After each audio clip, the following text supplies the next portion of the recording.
All right, boys. Super Bowl week. Your boy is in Vegas. Woo! This right here, fellas. Not going to lie to you. Been here since Sunday. This is, when we're recording, it's Thursday night. This is daiquiri number 11. I'm keeping a count. Like today? Is your personal trainer going to feel good about this, Ron? Is he going to hear this and be like, Ron? I've apologized to Red repeatedly, my trainer, and he just keeps saying, "See you when you get back."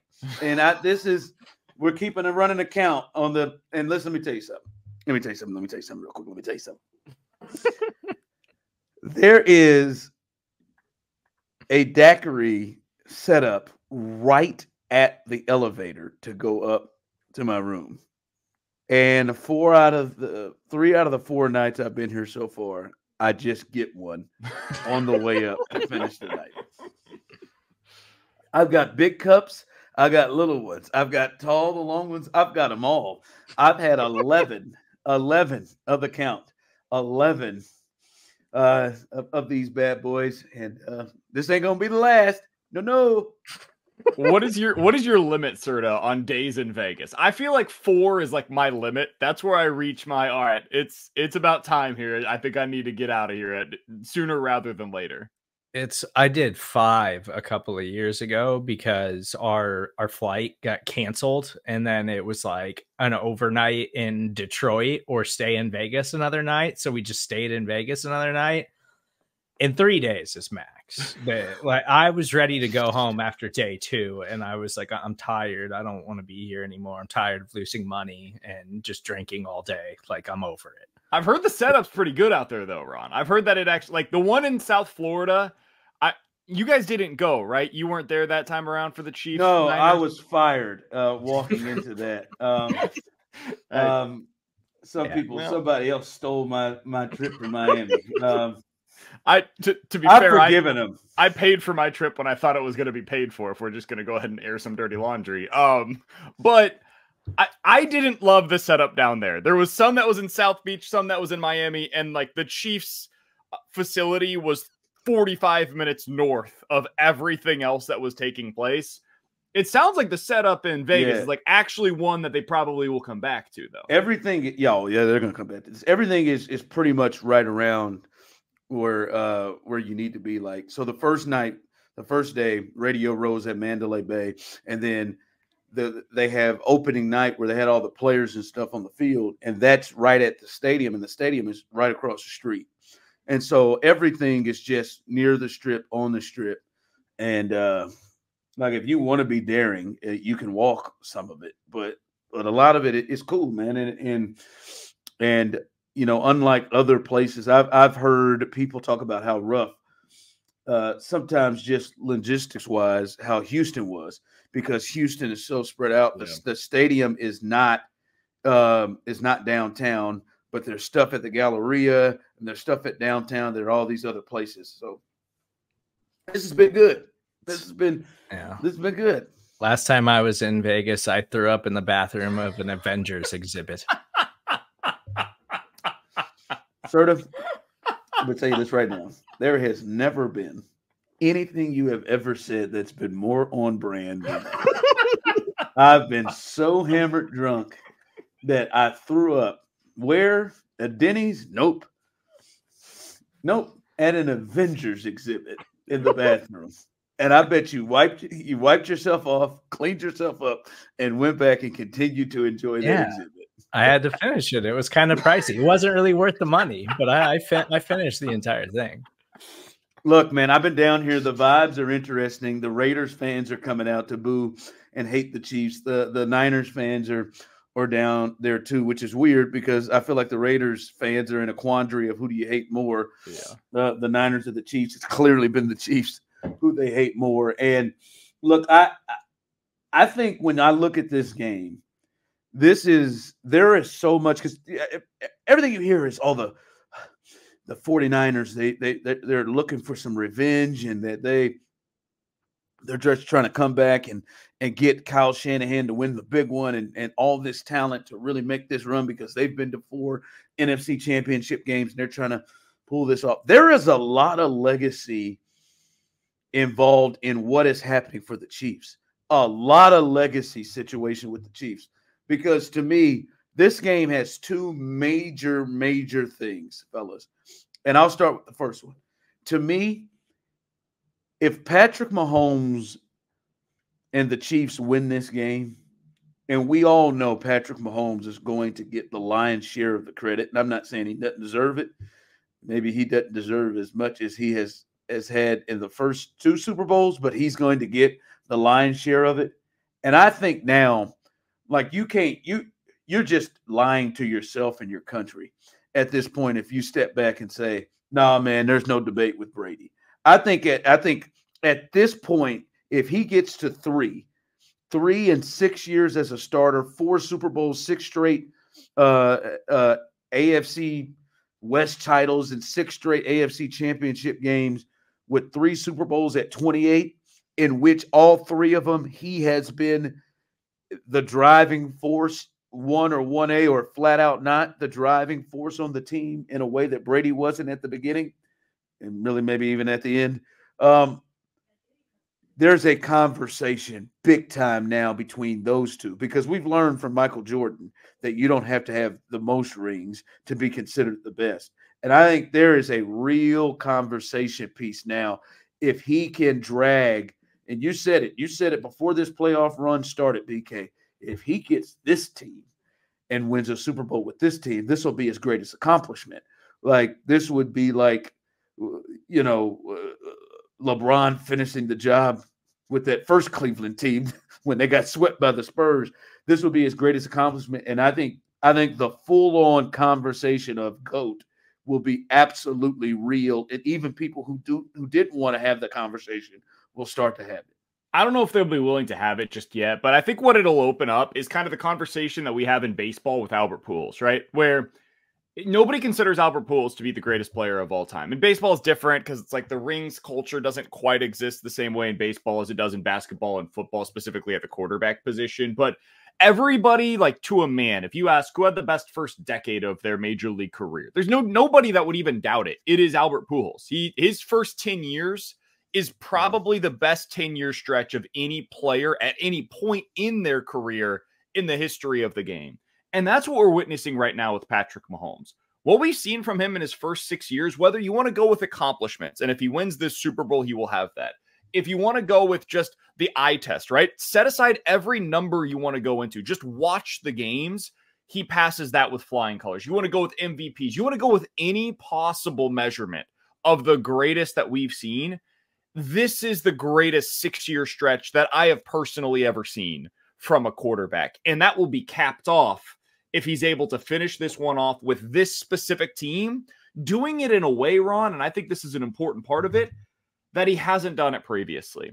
This would be the first time where he's been, don't mess it up, make the right play every single time version of Patrick Mahomes. Previously, he had to be like the sun, the world, and everything in between, and he was able to do that. And now to go where what he was in 2018 to where he is today, it's almost 2 completely separate, different players. And to be able to have that kind of a range, it's like talking about acting. Sir, I know you're really into like the movies and TV shows and whatnot. It's like having I am too. It's like having a guy that could be like the greatest comedian in the world. And oh, by the way, if you want to put him in some like dramatic theater, he can also do that. It's unbelievable the range that he's shown. I think this is the most impressive season from him individually because he's had to carry all these guys, as you mentioned. But I think it's also like we've talked about a ton over the last couple of years. Like this team kind of sleepwalks through the regular season. And I think this season, even at times, they did that where it just wasn't working right. And it seemed like they weren't really interested in what they were doing.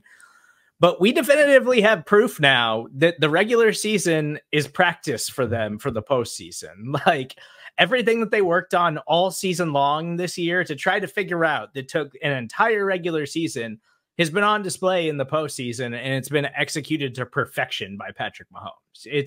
It's unreal. Like the fact that he can do anything that you absolutely need him to do, and he can do it dictated by what he has at his disposal and execute it to the level that he executes it at. is unreal. Like he's just, it's not just that, like, you know, we're having all these conversations about GOAT and legacy and all of that stuff, but like, I think definitively we can say at this point, like Patrick Mahomes is the greatest quarterback we've ever seen. Like, I don't think anybody has ever played it at the level that he's playing it at who can do anything you absolutely need him to do as a quarterback. Like there was lots of guys who could play their style and execute their style at elite levels, and there was nothing you could do about it. He can do anything he has to based on what he has available to him. And I don't know how you stop a guy like that.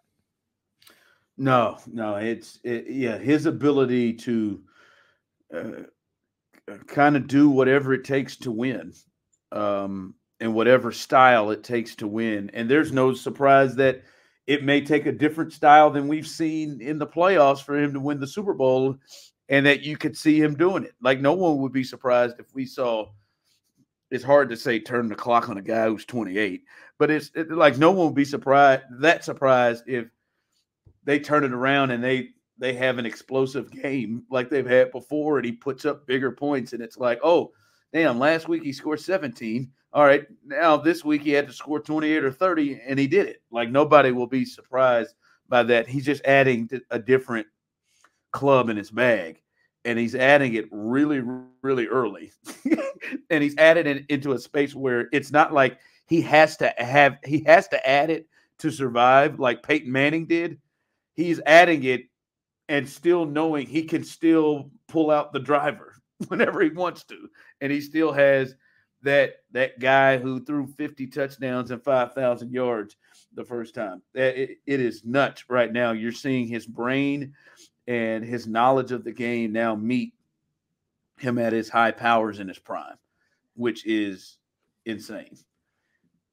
The crazy part to me, though, is that I'm not even sure if for this specific game, he's the one with the most on the line when it comes to legacy. And what I mean by that is, like, I think even if he loses, he's still going to be in these same conversations that we're talking about right now. That is all still out there available to him. I think the defensive side of the ball is really where the legacy comes into play here. That's my other one too. That's my other one too. Like this defense, I feel still today as if they're not getting the credit that they deserve. Ron, I saw somebody posted this tweet out there this week.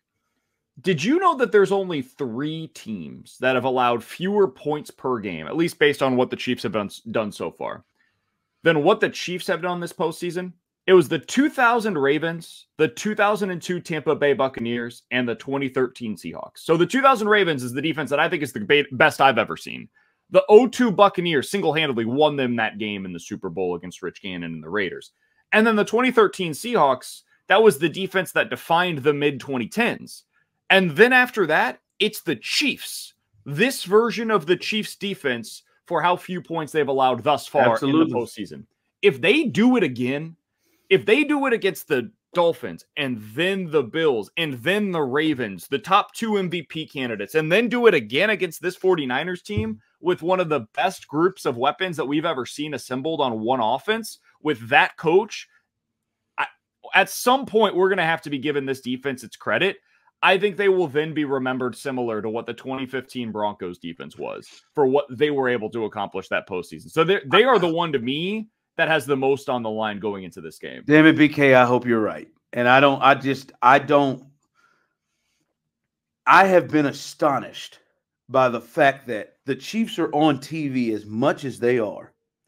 And we have watched this. And I thought you made a great point a week or however long ago it was, where it was, yeah, they've been on TV, but the whole focus has been on what's wrong with the Chiefs offense and not looking at it.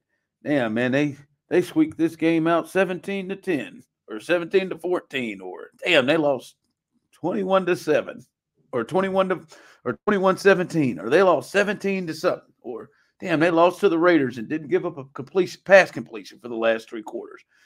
Like, it hasn't been that, it's always been the other stuff. And I'm astonished that it hasn't been a conversation of how historic this defense possibly is. And I'll do it again. They have not had a 300-yard passer given up in this day and age. And they have played almost all of the good quarterbacks multiple times. They played Tua and Josh twice, right? Like, and they've not given up 300-yard passer. As I said there with the Raiders, Devontae Adams is on their team, and they did not complete a pass for the final 3 quarters of the game. They're holding almost everybody to 20 or below, and they're taking it up a notch in the playoffs.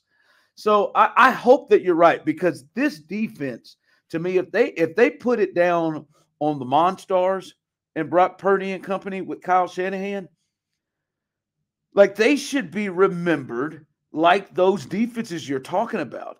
And at the very least, the Denver defense. But I just have a hard time believing, Serda, that they will get remembered that way because of the cloud that Patrick Mahomes and now Travis Kelce kind of holds over everybody. And it's not their fault, Kelce and Mahomes. But after the game, like, I'm serious. They beat Baltimore 17 to what, 10. Didn't give up any points in the second half, which they've just been doing at a huge rate here in the last 2 months of the season. Didn't give up any points. They were the clear reason why this team won and what Baltimore had done all season. And still, it was Mahomes and Kelce. Not to say it wasn't deserved, but still, it was Mahomes and Kelce that was the work. Like, I hope they would do that. I hope they would get their just due. I'm not 100% sure, because like I said, I think this is one of the best defenses in the last decade, and it's the best Chiefs defense I've ever watched. And I went back and watched the 1997 game against the Denver Broncos for some reason last night. Got back late. And so I decided to watch. Well, hell, let me watch John Elway and Terrell Davis and Ed McCaffrey. That's what it was. I interviewed Ed McCaffrey the day before, so I didn't watch that whole game for some reason. Like, that was a great defense, man. This defense is better than that. So I hope you're right, and I hope they get their just due. I feel like they got to shut them out or something. Honest to God, for people to say, it's insane to me. This defense has been incredible. I think they have to, like, multiple turnovers, like, totally just disrupt Purdy and, like, shake him and then let up like 14 points or something. Like, it's got to be like that kind of performance, because they've done this in the playoffs. They've done it all year long, and they still don't get any attention for some reason. It's unbelievable. And it is because of Mahomes and Kelce and the attention that side of the ball gets, because literally any other Super Bowl team that had a defense this good, that got this far in the postseason, like, all we'd be talking about all week long is that side of the ball and how they match up with the superstar players that the 49ers have. But then with the Chiefs, it's Patrick Mahomes and it's Travis Kelce and it's Taylor Swift. Like, and everybody kind of forgets about that.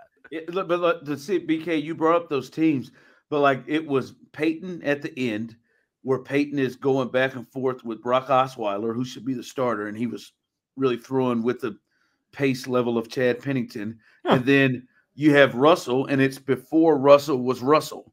Like, before Russell, you could just pencil in 10 wins for Seattle, no matter who was on the team.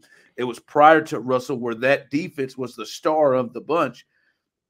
And then it's Brad Johnson and Trent Dilfer. Like, come on. Like, it's so, like, I think that's the hard thing they have to deal with. I do want to say this. I'm going to take my glasses off for this. There is no reason for Andy Reid to fool around with what has been working.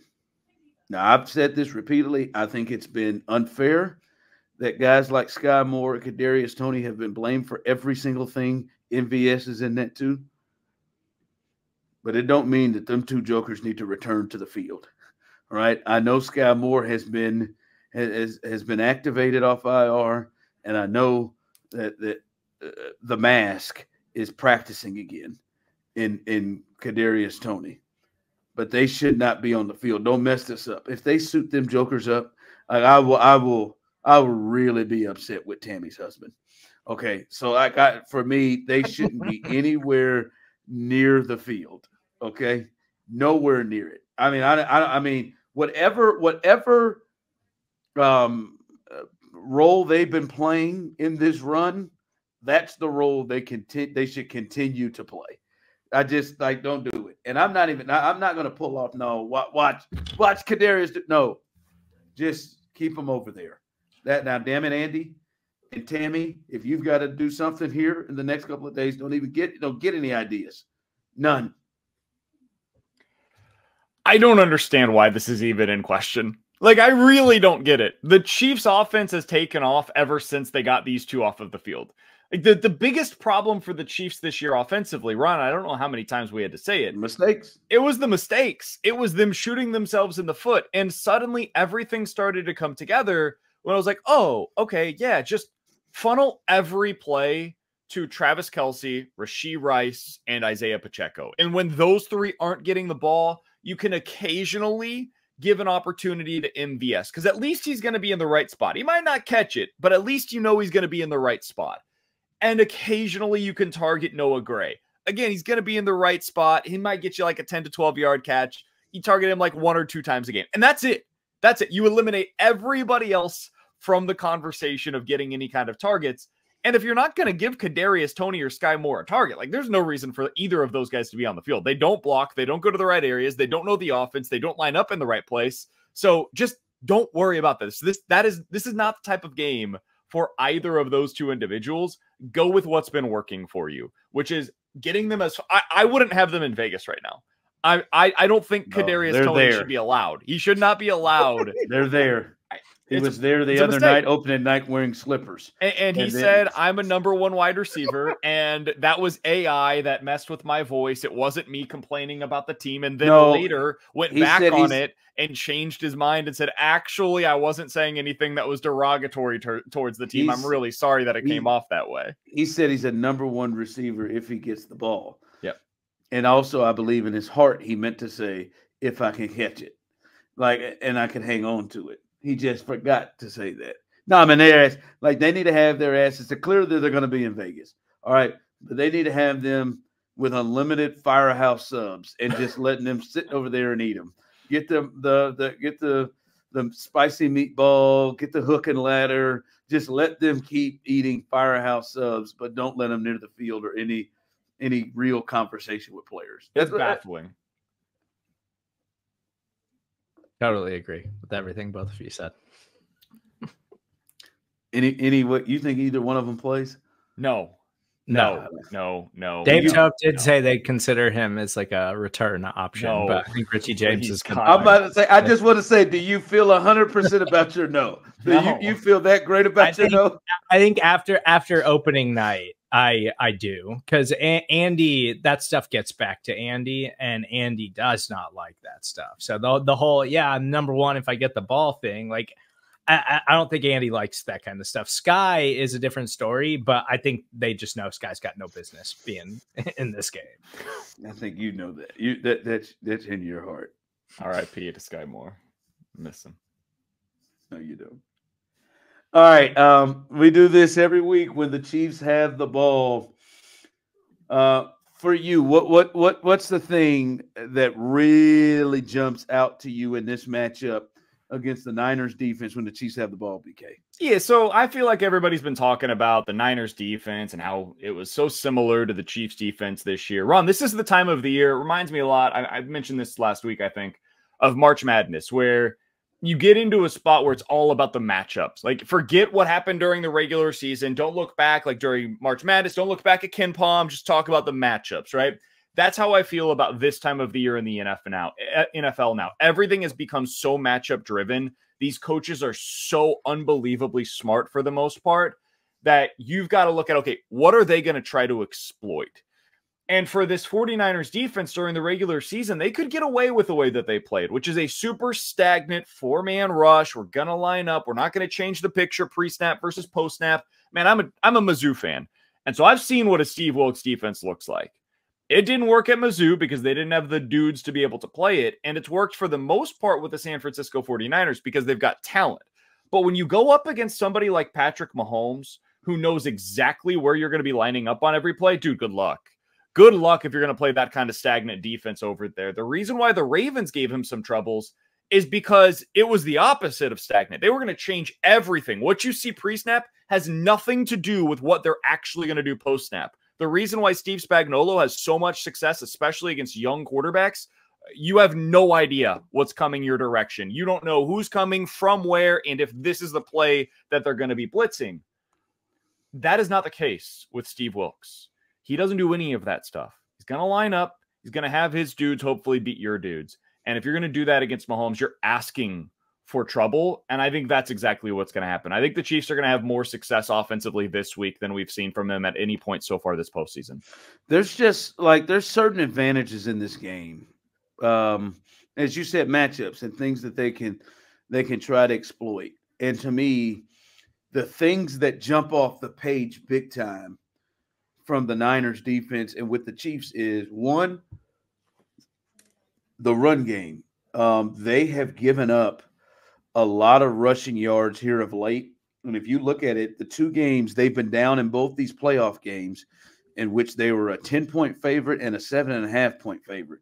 They're down, and the Lions just beat the brakes off of them in the run game. Gibbs was getting off, and I mean, they were running easy, and it was really like almost jarring to watch how easily him and Montgomery ran the football. They ran for 182 yards, and it should have been well over 200 if they weren't just being the Lions. And then the Packers, they get 136 in their game, and they get Aaron Jones, and he's getting out on the edges in particular. Like those toss plays were big plays that work for both of those teams.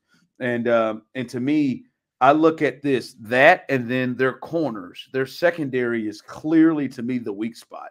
And this is another one where it's like the Eagles, man. If you can block them, I think that the Chiefs are going to have success throwing it. If they can get it blocked up front and this offensive line can play the way they've been playing, I think they're going to be able to have success down the field with their wide receiving core.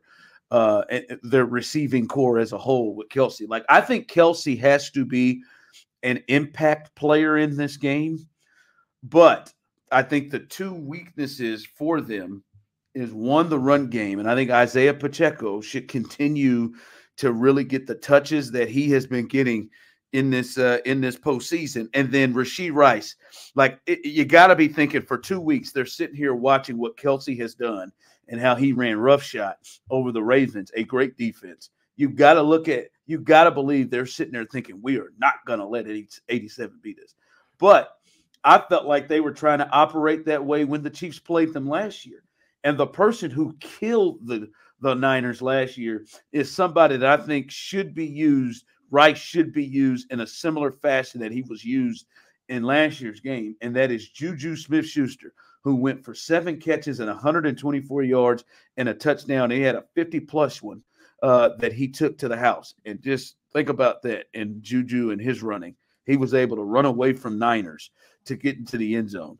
And so, to me, Rashee Rice and Pacheco are two major pieces in this game, because I think those guys can exploit weaknesses that the Niners have had for the last couple of weeks. Yeah, I'll start with Rashee Rice, because I find that one to be really interesting. They played a ton of zone with the 49ers. And if there's one thing we've seen with Rashee Rice, it's that he can beat zone.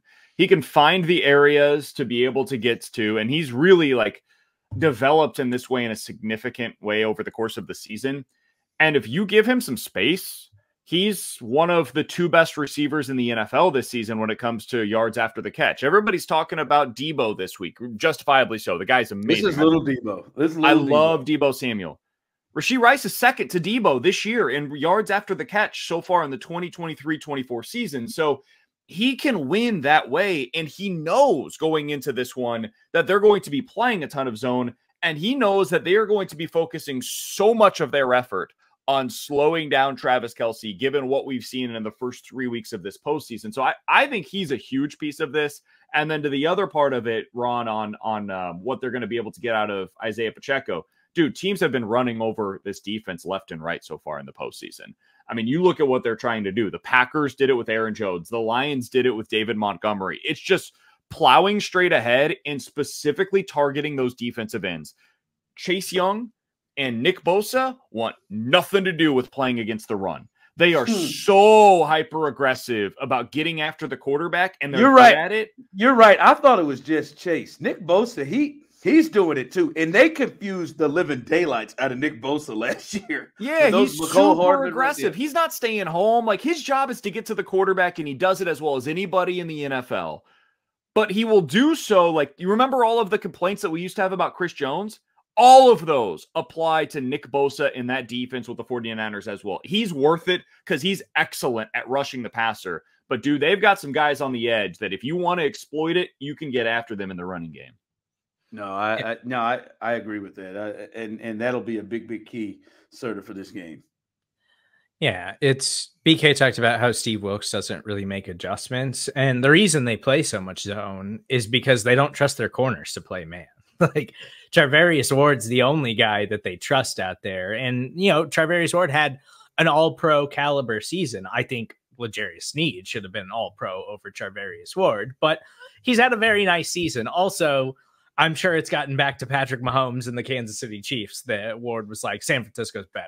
It's just better in every way. Like, not really something I think you want to throw on the fire ahead of this game when you're the guy that's from Kansas City, and Patrick Mahomes is not going to be afraid of targeting you in the Super Bowl, but they're going to have some matchups to win. And that's the thing too. And you talk about them giving up so many yards on the ground. They've been a pretty bad tackling team over the second half of the season. Like, it's been a consistent issue for their defense. And so, yeah, they've got all this talent up front, but Eric Armstead's not quite the same player that he has been in the past years. He's been really banged up this year. Javon Hargrave, still an effective player, but like, he's old and he's been banged up all throughout the season. And Chase Young really hasn't been very good. Like, their pass rush win rate has gone down since Chase Young came over in that trade. Like, they've got all the tools up front. They've got all the guys who got all the physical gifts, but they haven't been a particularly good defense at just like executing, and then they're limited on the back end. So those are all things that Chiefs should be able to exploit. And when you give Andy Reid and this offensive staff this much time, I think we're going to get the good stuff from Andy Reid and Patrick Mahomes on Sunday. Listen, I think so too. Hell, there ain't nothing else to hold back, and he's had 2 weeks to watch this group. And it's interesting to me because this defense is, I would say, there is a good amount in terms of a gap in terms of their defense compared to last year's defense that the Chiefs faced. The defense that was under DeMeco Ryans, I think there's a pretty decent gap. Okay, I thought you were talking about the Eagles. I thought you were talking about the Eagles defense that the Chiefs played in the Super Bowl. I was like, I feel like they're pretty similar. No. That's interesting. No. From the gap that the Chiefs played with the Niners last year when they put 44 on them to this one, the DeMeco defense, I think there's a clear difference on how good that defense was compared to this one. And they put 44 on them jokers. And I will say this, and I don't mean to scare you two. And I know maybe there is just some, hey man, let's not ask for too much. And I know, Serda, how you feel. But I mean, I have watched a lot of Niners stuff. And I watched the most recent matchup between the Chiefs and the Niners, which was last year. Man, one thing that steps and jumps out is how much MVS got going down the field in that game. MVS had 111 yards receiving in that game on 3 catches, and he had 1 for 40 and 1 for 57 big plays down the field. Now, I'm not saying that he's going to do that again. 111 yards, I don't know that he can do that. But we do know he has had 3 big plays in the postseason, down the field plays in the postseason, including the one to really finish off the Ravens. So, there's something there that they found and they saw last year to where they got him open down the field. And they were pretty easy throws where he ran away from Ward on one of them. That's one to watch. And I don't know if it may not be him, if it's Hardman, whatever. There were down the field options, which obviously makes everything easier, but there were down the field options for this team last year, and they hit several of them. Like I said, there were 2 to MVS. Juju got him 1. They had some down there. That is going to be one to watch to see if any way they can replicate the downfield success. Not to mention, I think McKinnon had a big chunk play on a screen that it got off on like a 3rd down and 20 or something that he set up. So that's one to watch if they can replicate that part of last year's game.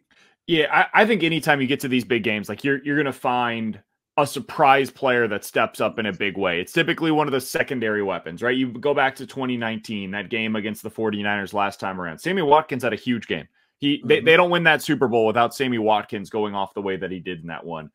In the Super Bowl last year against the Eagles, this was a little bit more easy to foresee, but Jerick McKinnon, 35 yards on the ground on just 4 carries, and then added a few receptions for first downs as well through the air. Like that's the kind of thing that you're going to need. So whether that's MVS, if it's Justin Watson, if it's Noah Gray, you're going to need one of the secondary ancillary playmakers to be able to come up with like 3 big plays in this one. And it can be a combination of all of them, right? Maybe MVS has 1 30-yard reception and Blake Bell on a 3rd and 12 gets you a 15-yard play. And then Clyde Edwards-Helaire has a really nice run for you. Like that might be the way that it goes, but you're going to need Justin 3 Watson, plays. yeah. Sure, you're going to need probably like 3 plays from surprise places other than Rashee Rice, Isaiah Pacheco, Travis Kelce to be able to win you this game against the 49ers. All right. When the Chiefs have the ball, hopefully they can get these big plays. Now let's look over to the Niners. When the Niners have the ball, to me, I think it's really clear the biggest advantage, and this is a great offense. Let's put that to bed right now. They have weapons all over the place. This is a great offense. But I don't think that I know they haven't because they haven't played the Chiefs yet. They've not seen a group of corners and guys in the secondary that I think give the Chiefs a chance to match up back there, to match up with Debo and to match up with Ayuk and to match up with Jennings. I don't think they've seen a group back there that gives them those issues and those problems. So I think that part there is going to help in a major way, their secondary, BK, because that has been the strength of this team. And they're going to I think they're going to run the ball too, but they're going to try to get stuff going in the passing game. And the Chiefs secondary, to me, they've got to play like they have all season, but that is a clear advantage, I think, that they have over other teams that have played the Niners. Ron, I'm trying to look for the really great secondary that they've gone up against so far this year. Like, here, let me go through these with you real quick. You tell me yes or no, good secondary or not, just based on your own personal opinion, not even necessarily like not diving into the numbers or anything. Lions. No. Packers. No. Rams. Can't name a player in the Commanders. The worst secondary in football. I got a Cardinals. Nice Pretty bad. Pretty bad. Seahawks. No, Yeah, they got some players, good. but Right. yeah, they weren't as good as they should have been this season. Eagles. Awful. Worst. Bucks. Jaguars. That's everybody they've played other than the Ravens since week 10 this year. They have gone up against so many bad secondaries in the second half of this season, dude. And even if you go to the front half of the season, Rams, Giants, Cardinals. Now they did go up against the Cowboys. Browns was a good one. Vikings, Bengals. Like, they've played terrible defenses for the vast majority of the season. Some of these teams are good against the run. They're all bad for the most part against the pass. And then they went up against the Ravens. They threw for some yards. They end up scoring just 19 points in the game, though. Why? Because 5 turnovers. And that is where I think, like, Ron, as I'm doing the matchups in this game, I think the single best unit in this game is the Chiefs defense. I think the next best unit is the 49ers offense. And then from there, it's Chiefs offense, 49ers defense. Anytime that there are 2 units on the field, Chiefs versus the 49ers, I think the Chiefs have, and this is not me being a homer, Ron, you know how much I hated this team all year long, and I mentioned as much. I think the Chiefs have the better unit on the field at all times because I think they have the better defense than the 49ers offense. So I think they present some really unique challenges. They are going to change the picture on Brock Purdy. They're going to make it really difficult on him. They're going to get pressure on him with their blitz packages. They're going to have something unique that makes it difficult to be able to run their typical zone options that they want to do with Christian McCaffrey. He scares the hell out of me. Don't get me wrong. I'm scared of Deebo Samuel. That dude is amazing. They're going to get theirs. But the Chiefs defense is going to make it much harder than anything they've seen really in the last 10 weeks or so, other than when they played against the Ravens.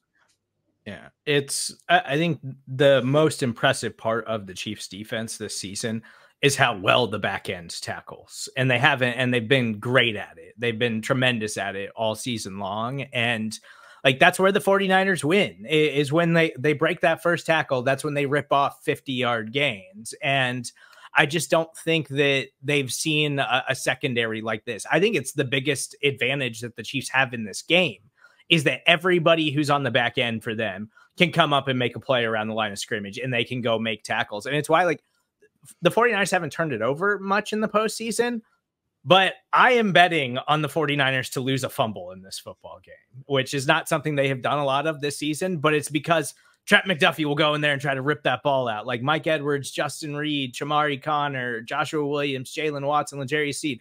All those dudes are going to try to force that football onto the ground. And I think there's a good chance they can do it because, like BK said, they just haven't played a secondary that tackles in swarms like this. Like, most of the time, those guys are just back in coverage. These guys want to go lay hits. And I don't think they've seen anything like it this season. And it's not just laying hits, Ron. It's tackling. Like, they will wrap up and get you to the ground. If you look at NFL Next Gen Stats, has something called yards after catch over expected. So what are you expected to get? How much are you able to get beyond that? Deebo Samuel was #1 in the NFL this year. George Kittle was #4 in the NFL this season.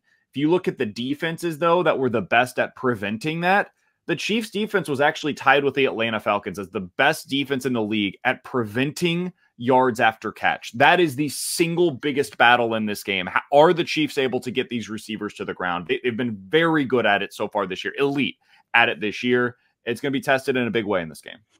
Yeah, and that's, listen, and to be fair, the Chiefs haven't seen a group of weapons, that many weapons. Maybe the Dolphins when they were at full strength in Germany, but even Waddle got hurt a little bit in that game, so you didn't see him in that game. Right. But they've not seen this many weapons at once, and then in particular Deebo, McCaffrey, and Kittle, these guys that can break tackles, that are the best, some of the best in the game at breaking tackles. So they're going to need to be as strong as they have been and as good as they have been all year, because this is the best that they're going to face in terms of, like, Deebo is an issue. Christian's an issue. They run so hard and they're able to be able to get themselves out of tackles, and Kittle as well. So I think McCaffrey is first in the NFL in yards before contact and yards after contact this season. It's insane. There's nobody else in the league like them. There's no collection of talent, not that many, like those guys that any offense in the league is putting out there. Because even the Dolphins, like, they've got a collection, but the Dolphins are soft. That's the difference. This is like tough, hard-nosed, we are going to run over you, through you, around you, whatever it takes type of offense. The Dolphins are very much the Dolphins try to go through around you or past you or run past you, and that's they can get them down on the ground. So this will, like Trent McDuffie, he's head up with Deebo. You got to go. You got to tackle because he's coming. In a way that's not Waddle, coming to you, right? That's not Zay Flowers coming to you. You got to be physical and get them down on the ground. So I think that's the number one thing for this defense, is to be able to tackle the way they have all year. And to me, the other thing is, listen, I'll say this: I don't like the conversation surrounding Brock Purdy. I think he has gotten, unfair treatment in my opinion. We're going to look at the guy and say, hey, this guy is not an elite quarterback. He is not a great quarterback. But when the team loses, he's going to be the number one person that we're going to look at. A team that we all say, oh, boy, there's 9-10 other guys that are better than him on the team. But if they lose, everybody's going to look at him, in a way that you don't. So you want both of it. But in watching Brock Purdy does not operate as if he's Mr. Irrelevant. Brock Purdy does not operate, and I mean this in a way that can be helpful to the Chiefs. He does not operate like a game manager that people look at him. Brock Purdy he's out there trying to make plays, and he has been successful at times. That play where he made to Juszczyk last week, where he evaded the rush and got away and threw it like a shortstop to the sideline. Like, he's made some plays where he has gotten out of sacks and made big plays down the field. So we've seen him do it, but see, when he gets heated up, and if you watch some of these games, like the Baltimore game, when he gets heated up, like, it's not a guy that's saying, oh, I was the last pick of the draft, I'm just not going to make mistakes, I'm going to throw it away. I think you said it before the show. He's got a little Baker in him. He's gonna try to make something happen with it. And I think the Chiefs have to pressure him like the way they've pressured teams all year to make him make some of these bad decisions, because he'll make them. Like, there was a play against the Niners or against the Ravens they had where he got a little pressure and he just completely didn't see Kyle Hamilton standing in the back of the end or in the end zone and threw a pick right to him. And that was his first of 4 in that game. And a lot of it happened when they pressured and heated him up. So I think it's imperative of Chris Jones, those guys up front, Karlaftis, all of those guys, because it's lucky for them, BK, they don't have to rush the quarterback in defense mode the way they've had the last 2 weeks, where rush it but don't really go. Just stand there because we got to keep Josh and Lamar in. Like, they get to go. And so I think it's huge for them to put pressure on Brock Purdy for us to start to see the potential reckless Brock. There's some Trevor Lawrence kind of to his game in terms of, like, he's really good when he doesn't have pressure on him. But when he gets pressure, Ron, the only guys that have a higher rate of turnover-worthy plays, according to Pro Football Focus, with pressure than Brock Purdy are Ritter, Minshew, Trevor Lawrence, Josh Dobbs, and Sam Howell. Those are guys that are known for turnovers. And that's why I just totally reject, to your point, this idea that he is some game manager. The better game manager in this game, and it sounds strange because Patrick Mahomes is the best player I've ever seen, but he's better at managing games than Brock Purdy is. Brock Purdy isn't that. Brock Purdy's a guy that's going to put the ball in harm's way. The guy that was a game manager for them was really what they used to have with Jimmy G. He was a game manager. Brock Purdy wants to make plays. He's trying to push the ball down the field. He had the highest yards per attempt in the NFL for a reason this year. He's going to get the ball in his weapon's hands, and when it's not there early, he's chucking it. And if he gets some pressure on him, Ron, that is when he starts just randomly throwing the ball into places where it shouldn't be. He's going to give you probably 3 opportunities in this game to come down with a pick. And it just becomes a question of whether or not you're able to take advantage of it. But those chances are going to be there in this game for the Chiefs defense. And I feel like the game manager narrative around Purdy is something that was just made up by people who don't really watch him, because he's aggressive. That's the biggest difference between this offense and when Jimmy Garoppolo was under center for it, because Jimmy is in this Derek Carr like level of quarterback where he throws one pick, he's going to shrivel up the rest of the game. He won't take any chances. He's going to keep everything around the line of scrimmage because he's terrified of turning the football over again. Brock Purdy does not care. Brock Purdy, you mentioned Baker Mayfield. He's got a little Kirk Cousins in him too. Like, he'll go out there and throw multiple picks and he'll still keep taking shots down the field, and he'll get outside the pocket and try to make plays that way too. Like, Brock Purdy is not afraid. Like, he is going to be aggressive. And that's been the biggest thing that's put the 49ers over the top this week. Or Ron, this who's the guy that scares you the most in this game? Christian. Like, as a Chiefs fan, who is the player on the 49ers that scares you the most? It's Christian McCaffrey, and it's in the passing game in a big way for me. I mean, I'm not saying on the ground either, but Christian is the one that scares me the most, and that is him out of the backfield, because I think it has been the weakness of the Chiefs defense is them covering backs out of the backfield, and he now happens to be the best one at it. That's why that one concerns me the most.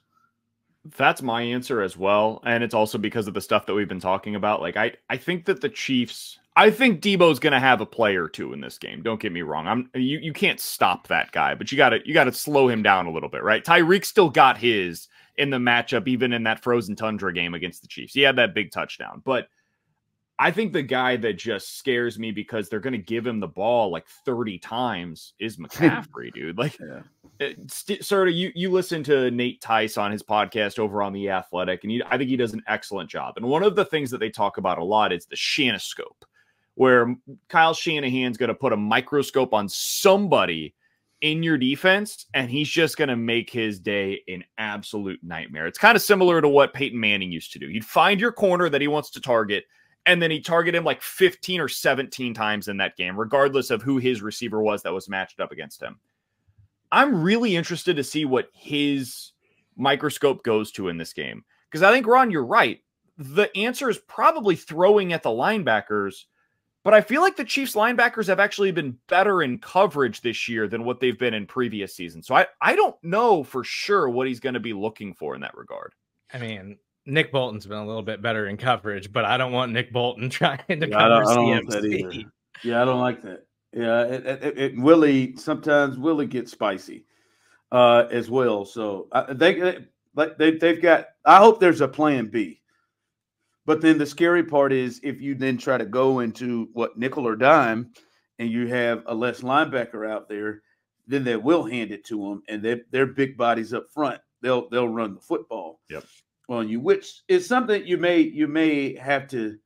Well, it'll be interesting to see what Spags gives and doesn't give up. Like the Bills game, it was clear he was like, all right, man, we're gonna give up some of this run, but we're not gonna let y'all make any big plays on it. So it'll be interesting to see what his approach is. But whatever it is, to me, as you talked about it, Brock Purdy, when he tries to get out of the pocket to make plays, and I think this is where he can potentially get in trouble, because sometimes he does make them, but then sometimes his lack of physical talent prevents him from being able to execute all of them and many of them, and that's when he can get himself in trouble where he puts the ball in harm's way. And he had 3 different games this year with multiple interceptions. It was against Baltimore, great defensive coordinator. Cincinnati, really good defensive coordinator. And Minnesota, excellent defensive coordinator. When he's gone up against some of the more creative minds defensively that changed the picture pre and post snap, there have been times where he has really struggled this year. All right, so to grab my music, man, this is the game that is sweeping the nation. It is called Certified or Imposter. Certified, I make a statement. Is it certified or is it imposter? And this is it. Serda, I'm throwing it to you. This is Chris Jones, the all-pro defensive tackle for the Kansas City Chiefs. This is Chris Jones' last game as a Chief. I'm going to say it's certified. I don't want it to be. I want to make that very clear. But it's just his age. Like, this is when players tend to decline. And like you see what Buffalo did with Von Miller, and they went out and they gave Von Miller way more money than I thought Von Miller should be commanding on a free agent market at that age. And they got half a good season out of him, and then he tore his ACL, and then this season had all kinds of issues off the field, and then also just is not the same player anymore. Like, Von Miller looks like he is probably going to be done. Like he may stick around the NFL for another year or two. Like, I don't think Chris Jones is there just yet, because we've just seen how dominant he's been this season when he wants to flip the switch. But it's just a bad investment at this stage of his career. And he's going to go down as an all-time Chief, but he's made it pretty clear that he expects like $30-35 million a year. And I just don't think it's smart to give a player at his age, at his position, that kind of money, because we've seen it fail over and over again across the NFL. It is certified, and I would be shocked if he's back next year. He's going to be 30 years old. This is a team that has shown, even with Tyreek Hill, that if you're over the age of 30, they are not giving you a new market-setting deal. They'll give you a contract, but it's not going to be a market-setting deal. And Chris Jones is now going to reach that threshold of being over the age of 30. They have to make a decision. They cannot bring back both L'Jarius Sneed and Chris Jones. It just doesn't work. The math is not mathing for those two guys to be able to be back next year. I don't even think they're going to be able to franchise tag Chris Jones, because it's going to be $33 million on a 1-year, fully guaranteed, no cap gymnastics, nothing. That is all going towards the cap for 2024. You can't do it. They're going to have to let him walk. They're going to get a 3rd-round comp pick in return, and that's just going to be the way that they have to operate. I hope Chris Jones has an incredible game, Ron, because in my opinion, this is a legacy game for him as much as it is for anybody else. If you go out there and you have a massive game in this game against the 49ers, and you go out a 3-time Super Bowl champion with the Kansas City Chiefs, you had some big-time closing sacks over the last 2 postseasons especially, you'll go down as an all-time defensive lineman. This game will get you into the Hall of Fame if you weren't already in it. So I think that is what's at stake for him. I think it's the end of his Chiefs career, and I think he knows it, honestly. I think he knows it. I think the Chiefs know it. He's going to get that $1 million bonus by going out there and winning this game, and then he's going to go to free agency and earn himself $30 a year. Yeah, I want it to be imposter because I do. I listen to Spags, and Spags always brings up, it makes it easier when you got Chris Jones. It makes it easier when you got Chris Jones. I was sitting on the field talking to him, and he said that 3 or 4 times about Chris Jones. But I feel like it's going to be a thought of, hey, Spags, you're going to have to make this work. And now they're going to have to start preparing for him more. I think they have – I feel good about the edge rushers. I hate the ACL that Charles Omenihu tore. But if you can get him healthy, Omenihu and Karlaftis isn't a bad start on your edges with versatility. And they're going to have to figure something out. But, I think this team is probably ready and saying to themselves, we'll keep Snead, we'll keep Bolton, and we will make sure our offense is much more in a place where they can withstand not having its best defensive players. So I'm with you. I think it's certified. I want it not to be. I really do. I don't want to see him play for another team. That's just going to be really, really, really weird. Congratulations to the Bears on their new defensive tackle, Chris Jones. Looking forward to seeing him in Chicago next year. That'll be great, man. Texans might try to fool around with him too. All right, what's the prediction? What you feeling about this game? The Super Bowl, the final prediction of the year. BK, kick it off. Yeah, I can't believe this is where we've arrived, dude. It was 6 weeks ago that I was saying, I hope this team doesn't make it to the playoffs. They don't deserve to have the opportunity to play in the postseason because of how frustrated I was watching them play against the Cincinnati Bengals in the first half of that game. I mean, you damn near don't deserve to be on this podcast with the ridiculous nature. 6 Harrison Butker field goals later. Dude, they reeled me in. And then going into that Dolphins game, I was like, you know what? Why not? Why not us? And then they went into the Bills game, and after watching them in that Dolphins game, I was like, not only why not us? They are the favorite now to get out of the I love this team now. and man, it has been so much fun to be able to watch them just completely change who they are on the fly, learn about who that identity is, and they have become a team that can win with defense. Don't make mistakes offensively. Go out there, play excellent defense, shut down the opposing team offensively. They'll be one of the only teams in the history of the league, if they do this, to go out there and every single game over the course of the season allow 27 or fewer points. Ron, I just looked this up because of your stat earlier today on the 200 or fewer than 300 yards every single game defensively against the pass. The last Super Bowl champion to allow 260 or fewer yards through the air in every single game leading to a Super Bowl championship was the 2006 Indianapolis Colts. And the Chiefs have a chance to be able to accomplish that one as well if they win this game. And I think they're going to. I think this is going to be a game where you see some sustained drives that end in the red zone.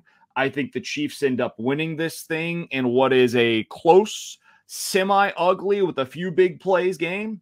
They win 23-19, knocking off the San Francisco 49ers and winning another championship and officially becoming this era's version of the New England Patriots. They will officially be coined as the dynasty after winning their 3rd Super Bowl in a 5-year stretch.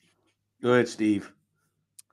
So I feel like I did a lot more mental gymnastics about the AFC Championship game than I have about this game. And it is still weird to me because I feel like the vibes are so good with the Chiefs right now. But then nationally, everybody is so confident in the 49ers. And they're like, oh, the Chiefs offense sucks. Like San Francisco is just going to blow them out of the water, but not acknowledging the incredible play of the Chiefs defense. And when it comes down to everything, like I think the only way San Francisco can win this game is if the Chiefs defense just is totally overmatched by those skill guys and by those guys on offense. And they're creating explosive plays and moving the ball without any issues. And it would just be the first time all season that the Chiefs have looked like that on defense. Like, we've got a large enough sample size that I am totally confident in this defense's ability to go out there and win you a ring. And the offense can do just enough and get some points on the board and get out ahead. And the Chiefs can do what they've done all playoffs, what they've done for most of the season on the defensive side of the ball. And at the end of the day, too, like, Kyle Shanahan's a brilliant coach. I just think Andy Reid and Steve Spagnuolo are better than what he's got. And I think that's the biggest advantage for the Chiefs, along with their secondary in this game. So I think Mahomes is going to continue to play perfect. I think the Chiefs defense is going to continue to play like a defense that can carry you to a ring. And I think the Chiefs are going to win 27-21. Yeah, I think we're in a close thought here. The Chiefs, I think the biggest advantage they've had through this run has been the coaching staff. And I think it's not as wide here with Kyle. I do think, though, this defense is worse. And I do think Andy and the Chiefs offensive staff can maybe take advantage of some things with Steve Wilks, and probably put him in a place to force him to adjust. And there's some hard things with the Niners. So I think the coaching, like you said, their Serda is a huge advantage, and it has been in all the games that they played in this playoff run.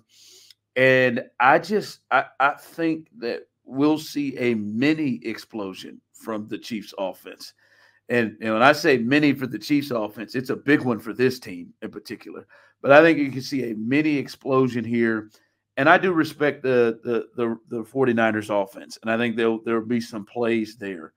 I'm going to go 28-20. 28-20.